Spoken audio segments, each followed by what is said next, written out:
Did you listen to Jeff and Professor Hemo in the morning?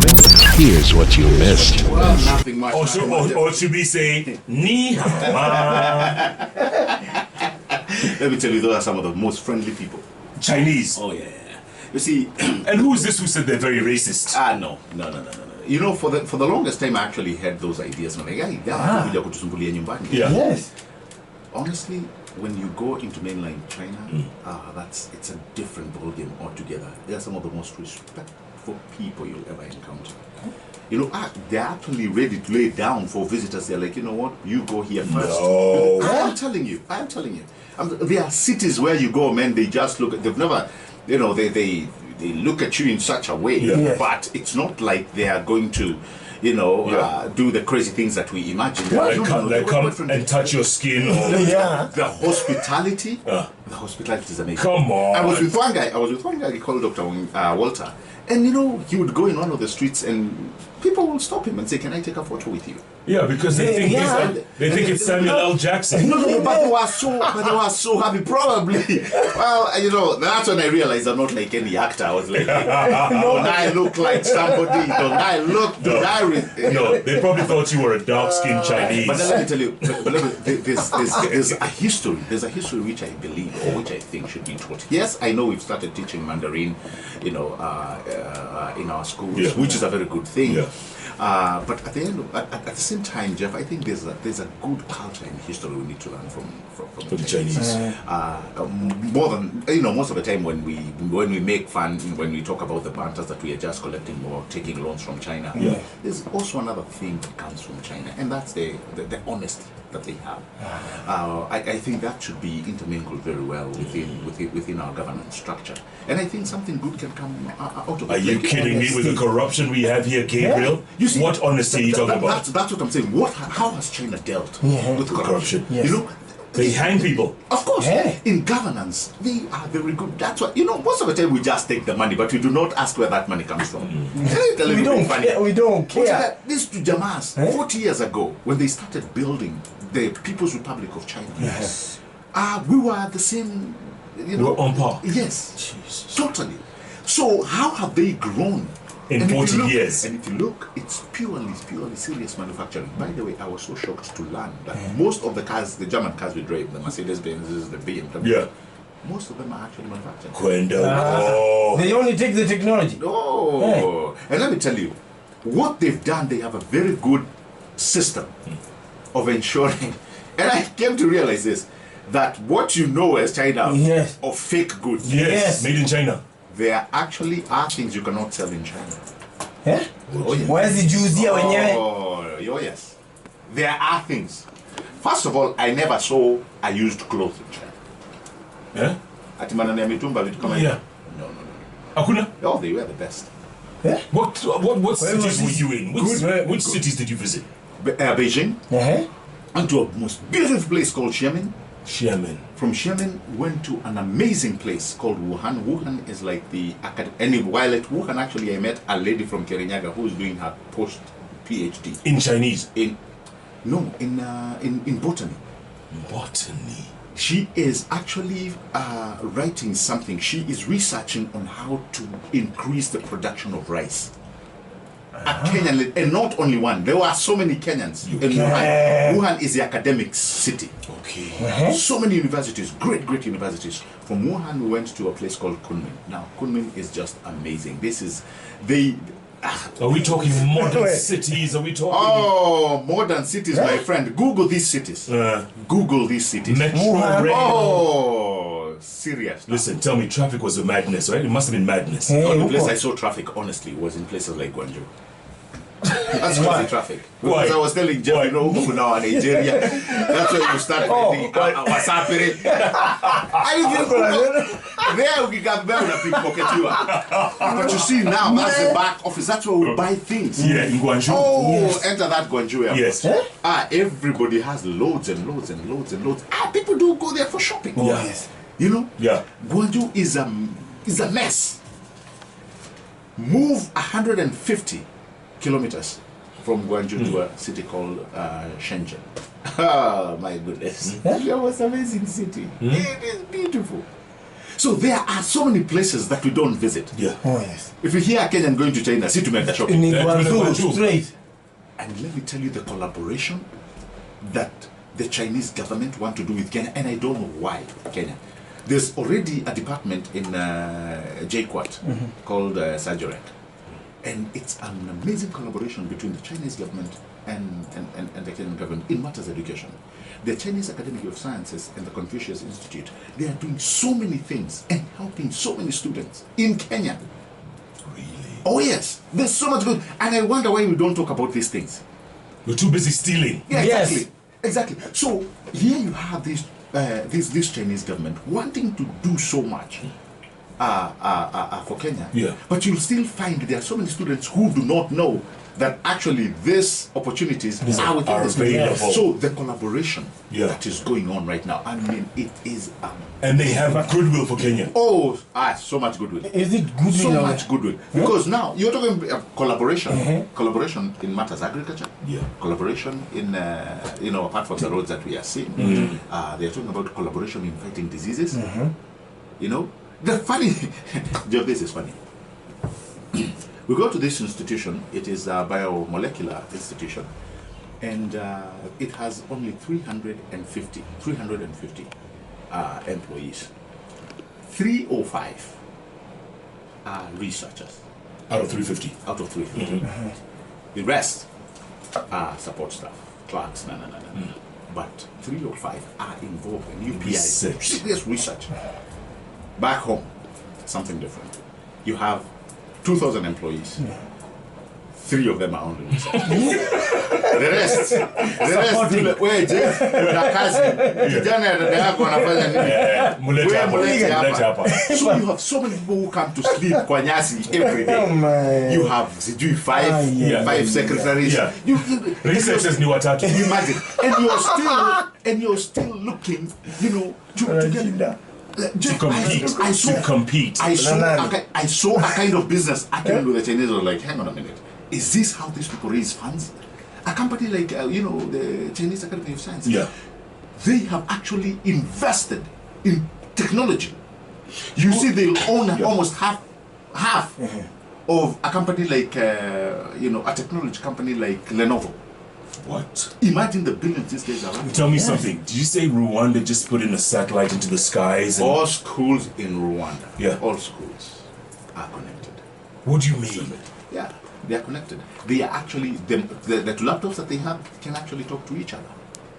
In Rwanda. Oh. From the remotest village. Let me tell you something I came to realize. And this, I'm actually putting together Rwanda and China. Jeff, when you divorce politics from matters development, by design, you develop.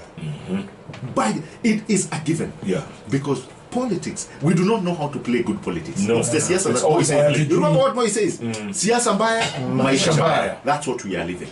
Because everything is politics. We cannot even get facts of dams. Yes. Facts. What is happening? Kunaendeleaje? Has money been lost? We cannot get these facts. Yeah. These It's guys, always mystic. these guys, they are following a very well-laid shift of tasks. For instance, when we went, they are in their 13th year. Chinese, they are in their 13th year of the 65 years of development. That plan. is their long-term plan. Yes. Like the Vision 2030 sort of thing. And yeah, exactly. And those 65 years, they are further divided into 5 years. That 5 years, people must see meaningful change. Meaningful. See at where you are 2 years ago. No. They say, in fact, I was talking to that lady from Kirinyaga, the girl I'm telling you. PhD. And she was telling me, when we came here a year ago, these buildings were not here. And you know the buildings that she's showing me, they are serious high scrapers. It's like Upper Hill. They're showing 1 year ago this was not here. No. I'm telling you, it wasn't here. So, and I'm talking to this guy in governance who is telling me this is how we are working, this is how we are blocking. He goes to say, if you do not realize your short-term goals, Yes, it's a long time. no way you can realize your long-term goals. If we cannot realize the small, the SDGs, What are we talking about? Vision 2030? And Gabriel, not only that, here with the referendum that's supposed to satisfy all communities, Yes. Fidri, President, Prime Minister, 2 deputies, Vice President, 77 secretaries. how many Wanyasi MCAs? wakula. It's ridiculous. Jeff, do you know what? And that's why I'm saying I like the fact that there was a time Jubilee had gone to the Communist Party of China. And I had thought they would learn matters admin, they would learn matters governance, and they would learn actually how they can come and put this house in order. No. At this point, I do not care who we say our leader is. Yes. If they do not have the Mwananchi at heart, let us forget. Let's use the phrases that Jeff says. We funga the country. Yes. We put the Kibana outside. We've closed for renovation. Correct. Tunalimana. Was shut Hapa down ndani. for repairs. Those guys, every time they sit, the Communist Party of China, every time they sit, is to discuss the welfare of the common China. And we're talking 1.3 plus billion That's people. all, that's all they discuss. They, of course, the issue with the coming of globalization, the coming of how they are opening doors to China, how they are ensuring that China continues to be strategic in matters development and in matters research. Yes, it comes in, but at the end of it, these are people who are saying they'll be able to feed their entire population by 2020. They will not have a poor person. That's next year. This is next year. They are saying they will be able to feed, will be able to clothe, and will be able to give medical attention. Okay, could you walk the streets freely? Was it Yes. cool? Was there McDonald's or KFC? KFC is there, McDonald's is there. I was eating the Chinese food. It's amazing. Yeah. But Snakes and birds. There was no snakes. There were no snakes. I never ate a snake. You didn't know this. You know, this. probably. You never know. Yeah. But when I was like, That's why we saw you sliding in here. slithering in. But one thing I can also tell you, they eat. There's every place we went, there was their Chinese tea.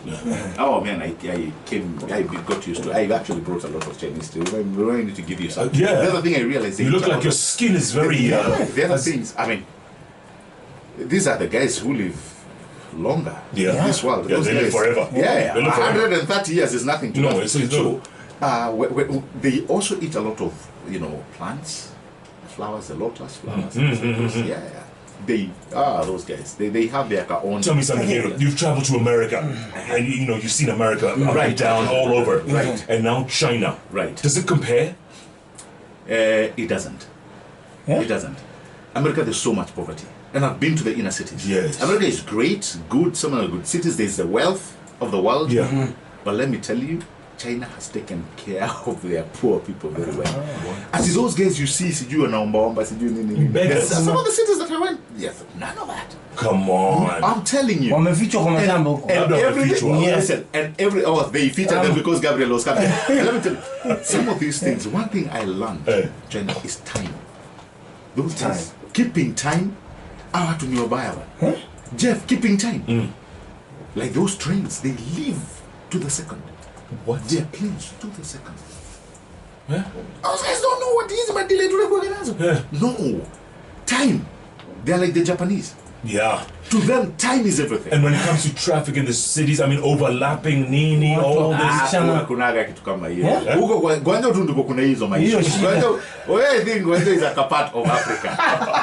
But They should rename it. Gwanza mnaweza ikata bullet Nairobi, it will fit perfectly. Iko sawa. Oh yeah, it will fit it perfectly. Yeah. But the rest of the cities, guys, there's something China is doing that we need to emulate. And if nothing else, I think the way they govern, their governance is amazing. I was just asking somebody the other day, and when we were coming back home, and this is a fellow African. So, what have we learned? Have we not learned that politics of division is what is actually curtailing development in Africa? Yeah. Would it matter? See, these guys, they don't care who the president is. They don't. And they have counties, they have provinces, they have local representation.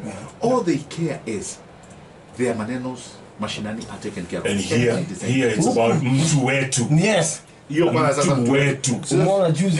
You can't Yes, you can. You can't touch. Huo ni wetu unamjua wewe ni nani? Huyu ni mwizi wetu. Naki ya nani? Umelikula naye. And Kama mtu kalikula peke yake. Jeff, we need to be asking. We have really gone to school. Like you saw, you are in Kirinyaga. Yes, at the DevCon, yes. You see what Minji has done opening a restaurant in New York. And I hear she's going to open several other restaurants to just ensure that our coffee beans, yes, are never, they won't play the games that they've played with the coffee. Yeah, over the years. Yeah. With branding, blending, yes. Yeah. We are now coming up with a taste that somebody in Europe or in the US will say, actually, this is Kenyan coffee which is not blended. Our Kenyan Dabole will remain the Kenyan Dabole. You see, I would have thought this is the government to set up such an initiative. Yeah. Because people have taken advantage of our coffee. As we speak, Ethiopia. Yes. Ethiopia, they are selling their coffee all the way to Starbucks. It's in Starbucks. You imagine. Pick it up. But we are broke. It's even no. You see, we have a problem. No, us, we like working with middlemen. Yeah. We give our coffee to people who blend it. Yeah. And we killed KPCU. Oh yes. A lot. Right? Yeah. Everything. People started uprooting their coffee in places like Kiambu where I just comes from. Imagine that. Now it's becoming a concrete jungle. Correct. Now Kiambu. Imagine. And kila mtu atengeza kapoloti kake fani. Yes. So you ask yourself, yes, Kiambu is rising in concrete. Yeah. We are killing arable land. And then you tell me, we are still not food secure. No. Jeff, where do you see this country in 20 years? Oh. Me, that's one thing I liked about the Chinamen are thinking. 65 years when probably most of them know we will not be alive. Yes. It's for the next generation. Yes. I went to a campus where the head of research, the oldest person in the campus was 55 years old. Good. I'm telling you. What? And these guys are talking about SARS viruses. They're talking about killing cancer. The head is 55 years old. The people sitting next to him, they are just doctors, PhD holders, and the professors. The youngest is about to be 33. Now you see. So if you count this 33-year-old, you can see how many years on their long-term 65 years, how many years she will see or he, if they have the live healthy, yes. Right? They will see so much implementation.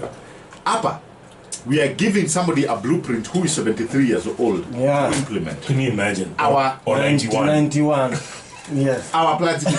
Where did we go wrong, Gabriel? Where did we go wrong? Jeff, let me tell you. I think our politics are why we are where we are. This is what messed us up. I'm telling you. By the way, Gongu Kiari, the tweets are coming in thick and fast. Gongu Kiari says, it feels good to hear from Gabriel. I already feel like Niko China. In China, did you eat the tiny smelly fish? No. But I tried to keep away from so many things. I'll show you some videos. Something like that. A very black bird. I mean, and I was really concerned what I was eating. Was it tasty? It was good. It was good because it's like a kego. But with the one thing I knew is that I will not go wrong with those guys. Yes. Because these are the guys who live longer. Yes. So there's something they do right. Yes. And I'm like, you know what? Yeah. Anything that I consume has to be healthy or has to be consumable. So I was really not about it, but I tried to keep close to the rice. Kimutai Korea is asking, are we living in a different planet from China? Let me tell you, those guys just did something marvelous. They closed themselves from the world to develop themselves. That's all they did. But they've not done something so. Our engineer, we churn engineering students. Yes. Every year. And when these guys come, I would have thought the collaboration that we need to do with China is so that in the next 5 years, we won't need them to build our roads and bridges. We'll be able to do it ourselves. You know, they are seriously assisting our institutions. Look at the building at the Nairobi University. Yes, this new one. Yes. It's almost like a gift. By the way, it was done in like 3 days. And let me tell you, it did not. You see, it was done almost overnight. You see, when I hear people say, Chinese, Kenya, let me tell you, there's nothing that is so far from the truth. These guys, when we didn't even know China, look what they gave us. Kasarani. Oh yeah, back in the day. We do not have any other stadium that sits like Kasarani. How many years ago? That was 87, 88 hapo. It still stood. Nyayo tunanindaga ikianguka. Ukute inaanguka tunarudisha, ukute inaanguka. By the way, they promised us 8 more stadia, right? Yes. But now you know. Now you know Amina has gone into that. And you know Amina knows how to talk to Nini, eh? To boss. Not to boss. You know Amina knows how to talk to these people. Chinese. Oh, as a diplomat, as a former diplomat. Yes. By the way, let me tell you, the scholarships that Amina has brought to this country, my goodness, they are massive. Mbona hatujasikia? Ni mingi sana. The beginning of the year. The beginning of the year. When she became the defense CS, she gave President Uhuru 100 PhD scholarships. 100 Uhuru. Za kwenda wapi? Sizipatiwa students. Wao in China. And we'll never hear about that. Zico, it was actually an event that was covered on TV. Are you guys listening to this conversation? No. Where are we living? They're there. Where are we? Driven by a professor, a guy called Professor Abdile. Gabriel, where are we living? This is the Stone Age. Imagine. But Jeff, these people have not done things. Yes, it's extraordinary. Yes. But it's not that they have another level of thinking that we don't have. But there's 1 billion of them and there's only 45 million of us. No, it doesn't matter. Even better. I'm telling you, these guys, in fact, they have known how to control their population right now. And probably they've used that to have an economic advantage. Do you know? You heard there's a preacher who talks and says by the year something, the Chinese will have a quarter of their population will be multi-billionaires. In China, you only need to build something or think of something that only 10% of the country will buy and you're a multi-millionaire. Yes.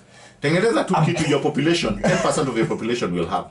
Na unauza 10 bob. No. You are sorted. Jeff, let me tell you, there's so many similarities that we have with these people, with the Chinese people, and even the Japanese. But what is so different is that they have chosen to keep distractions away. Things like matters politics, hakuna. Where's the kuongea ati we are the bus stop tunabonga politics ati huyu jamaa president, there's nothing like that. That is our downfall. Bunge la wananchi. That is our downfall. Unapelekea tunakuwa na ile bunge la wananchi pale. When these guys are producing. China is a producing country. It is serious deep co-production. Every person wants to be there. Maybe we should all take up kung fu. Yes. By the way, they are building a conduit to further development and to further research. Jeff, I have seen institutions that get money, more money than our economy. Oh yes, more money than our economy.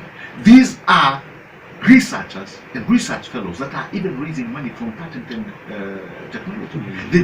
And it's not only in China alone. No, globally. They've set patents globally. And AI is taking over as well. Oh my goodness, the robotics that you see. It's amazing. The first hotel I walked into, people are checking in through robots. What do you mean? Oh yes. Robot kadogo kanakuambia vitu mingi sana. Oh yes. We were talking about the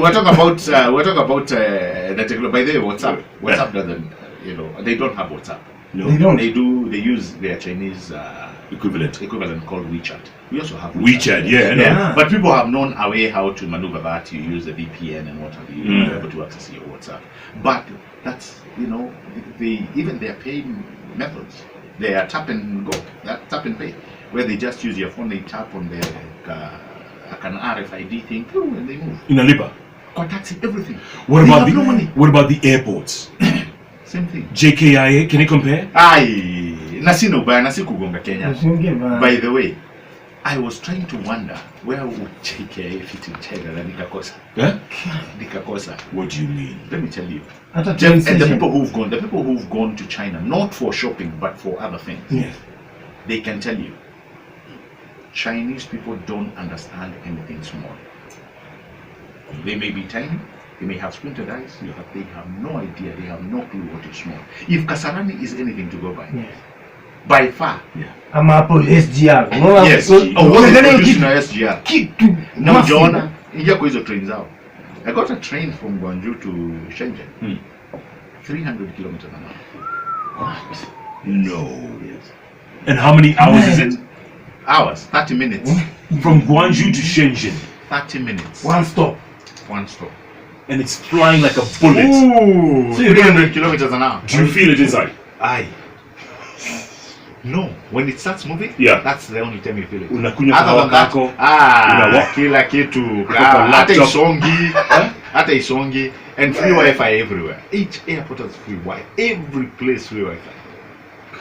These people have understood something about. And just let me tell you, we are not at really far from these guys. No, these are just people who decided that they are going to take care of their welfare. Yeah. Nothing Of much. their own. By the way, Ni kujichunga tu. let me tell you, ile ukora iko sahi, when you compare, and don't tell me we do not have, is when you see a mother coming from Mukuru kwa Njena, coming all the way to Mbagathi, na anaambiwa hakuna shida na la chanjo la mtoto.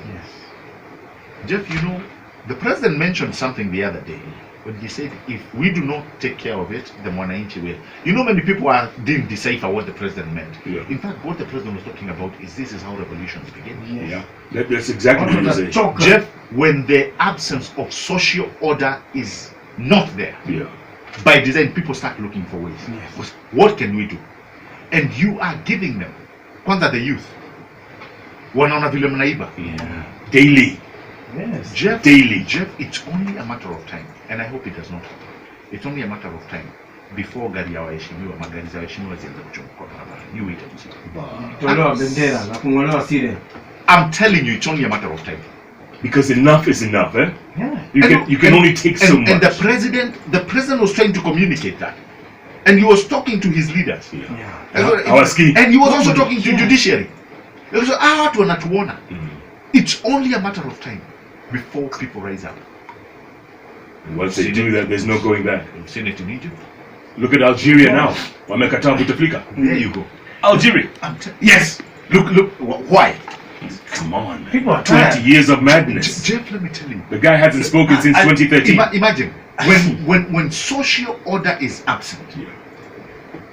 Shule, there are issues. Shule zinaungua, Yes. there are no drugs in hospitals.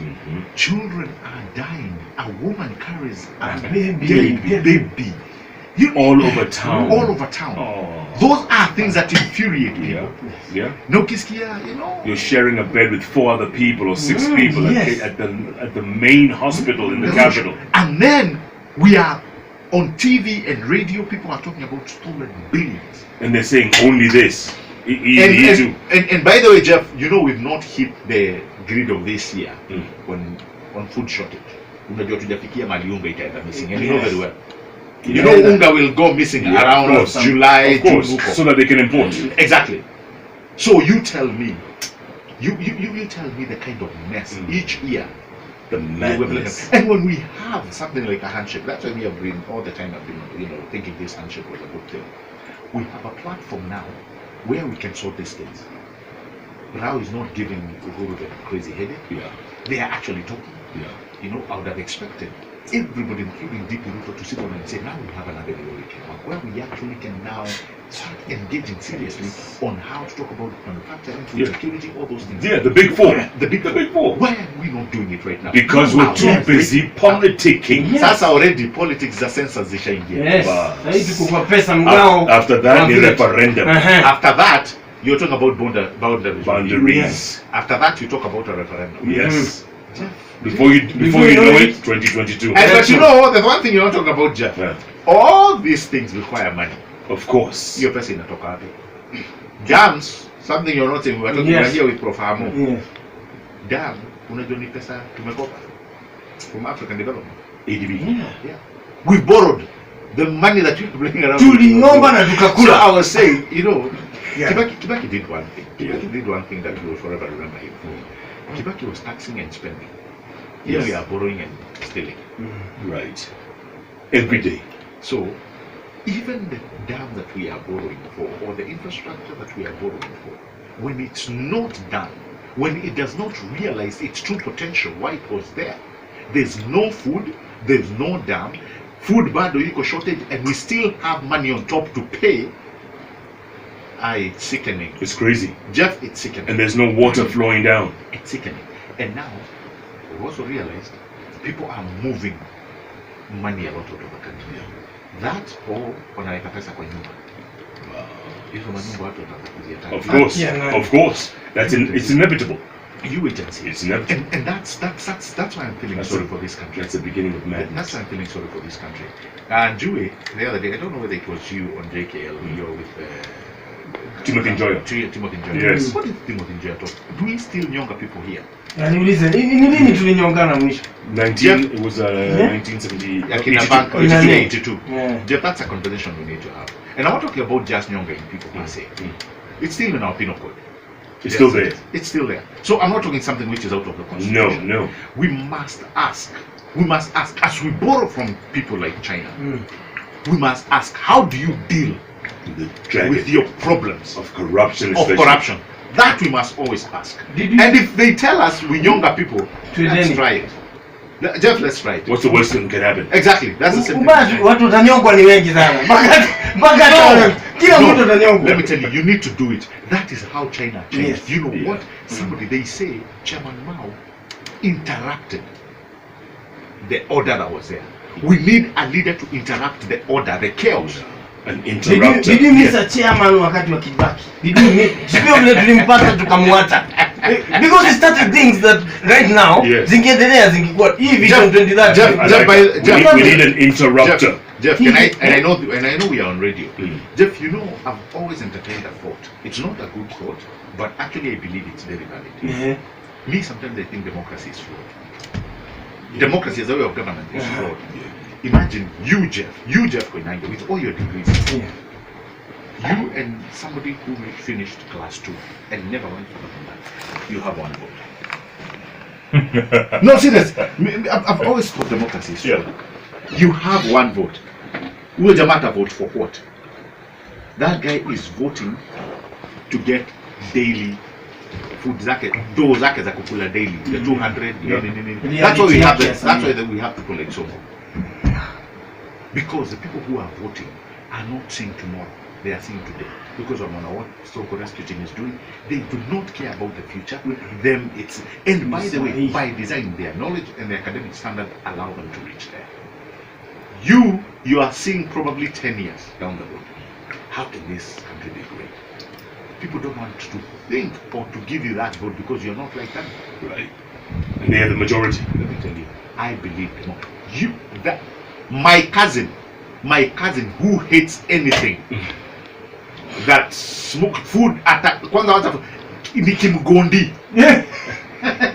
Him and Professor so and so who is talking or wanting to research and design vaccines. Both of them have one vote. Yes. Each. Democracy. And it will be counted. One man, one vote. Yes. I mean, let me tell you. And that's why I think America, they do the college vote. Yes, depending on how large the state is. Oh, yes. Yes. Honestly, because that will sort out things and even things out.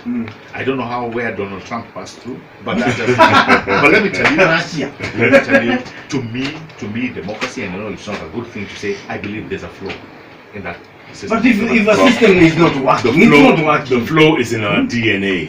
That's where things went wrong. It's our DNA. What do you mean? We need to go back to factory setting. Yes. Factory setting. Yes. That's what we need to go back to. Well, Africa is a great place. Everybody wants to come to Africa. But Africa, you must have a plan. You ask one of these people, what plan do you have? These people understand zero vote plan. Imagine these are guys telling you, you have a great country. Oh, we love coming to see the animals. We love it. But you must have a plan. What plan do we have? No, Senior Vision 2030. That has already been prepared. ilisha What na konza is Vision 2030? Ndio uko na konza na ndovu zetu bado wanaua. Bora kabisa. Who allows them? Hapa jamaa kwa wala wanakula mandovu zote. Hata kuna kitu cha Mungu. They don't like seeing anything moving. Hao watu wanatulipa. Ukilipwa wewe utaongea kitu baya. Si unafuata yenye mtu amekulipia. This has been a very rewarding hour. I'm telling you. I hope it's been an eye-opener. Painfully yes. so. Gongu Kiari says, I would love to share a moment with this great man. Papa says Kitalaweka, borrowing, stealing, investing in foreign lands is the order of the day. True. Yes. Because we have no love for our own country, right? That is true. That is true. Tunatuma pesa zetu nje. That is true. Unaona hata movies za zamani ndio tulikuwa tunaona tu movies za kichincho. Yes. Yes. Those guys have I wish you see their cities. They have their own TV channels. Each city ina TV channel zake, ina ndege zake. Oh yes. Shaman Air. Look at the number of Max Boeings. This is not sema. The number 250. Quarter of Boeing orders. In one state or province? No, in one city, 250. The ones that are grounded, 250. The ones that are grounded. You're not talking about the orders. And those guys don't keep jets. 10 years. Gone. Nairobi. Jeff, let me tell you something. Those guys, when it comes to something called safety, they don't play. They don't mess around. They don't mess If a train is moving at 300 kilometers an hour. One thing I realized China are not joking with is their education. You see, these are my friend, and their healthcare. Don't play with those things. And to do why education? Because they believe that is the foundation to everything. Since Bado took a big fall. Yes. Watu wameanza kula Kiswahili sasa. Yeah? Oh yes. Ni hao na. Tumeona wale wakikimbia. Twende China kwa. Tulipa kitambo. Twende China. Twende bana. Tukajione. Don't just don't go to Guangzhou. Go. Twende tuzurure kwingine. Guangzhou Kikomba. Guangzhou Kikomba. I told you Guangzhou mkaikata vizuri. You can fit somewhere in Nairobi. You can fit in a Gabriel Muthuma. What an hour we had. Thanks so much, man. Keep coming, my brother.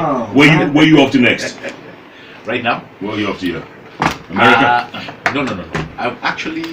I wanted to go and study why Ethiopia Airlines is actually beating Kenya Airways into profitability. And no, let's not just say that it is state-owned. Let's not say and gets government support 100%. Jeff, how many companies? How many companies are state-owned in Kenya? Was Mumias not state-owned? Yes. Yeah. Was Kenya Re not? Yeah. You know, we just have an appetite of bringing down. Come on. You know? Our appetite is for stealing. Yes. Why is it working and we are not? What happened to Project Mawingu? That's a good one. Gabriel Muthuma, as always. This is what we call... Catch Jeff Koinange and Professor Hamo every day, Monday to Friday from 6 a.m. to 10 a.m. only on Hot 96.